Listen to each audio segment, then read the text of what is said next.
Autre amélioration, tout ce qui va concerner les guides et la règle qui permet de créer les guides. Donc je vous rappelle que pour afficher les guides et la règle, il suffit d'aller dans Affichage. Dans cette partie-là, nous avons la possibilité d'afficher les règles. Quand par exemple vous avez déjà des guides qui ont été créés, vous avez ces espèces de matérialisation ici dans les règles. Et bien entendu, si vous voulez voir ces guides, il faut aller dans Affichage, Afficher les guides. D'ailleurs, si je viens dans Affichage et je lui demande de cacher les guides, regardez, si par exemple je viens dans la règle et je viens créer un nouveau guide, automatiquement les guides précédents s'affichent, et ça c'est plutôt pas mal. Je vais ensuite me rapprocher parce qu'il y a des petites choses à dire sur ces guides.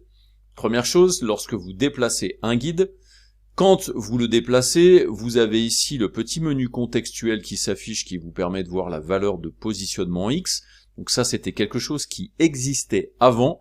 Remarquez qu'en dessous, vous avez une autre indication qui est en forme de triangle, donc c'est le delta, c'est-à-dire le décalage, la valeur de décalage de votre guide. Donc c'est-à-dire que là, je suis en train de le décaler de 2 mm par rapport à la position qu'il avait précédemment. Et ça, c'est plutôt cool, parce que du coup, ça vous permet de choisir effectivement le décalage. Je vais faire un petit CTRL Z pour revenir en arrière. Juste pour vous montrer que là, autre possibilité avec les guides, si je déplace avec un clic gauche et que j'appuie sur la touche Shift en même temps, ça me permet de décaler mon guide en magnétisant sur les repères de la grille. Donc vous voyez, en fait, il magnétise tous les 5 dixièmes de millimètre. Donc plutôt pratique.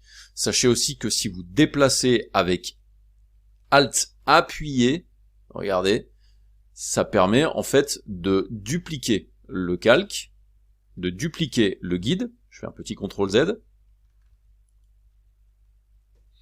Et si vous appuyez sur Alt et vous appuyez sur Shift en même temps, ça permet de dupliquer et de magnétiser sur la grille en même temps. Plutôt cool. Autre possibilité, si par exemple vous voulez afficher les informations qui concernent la configuration des guides, il vous suffit de venir sur un guide, de faire un double clic, et là, ça vous ouvre la configuration des guides qui ont déjà été mis en place. Je vais fermer cette fenêtre-là, et sinon, autre solution qui concerne aussi le clic sur un guide. Si vous voulez supprimer un guide, la solution la plus simple, c'est le Alt-clic sur le guide lui-même. Donc voilà, concernant les petites améliorations apportées au guide et à la grille, on passe à la suite.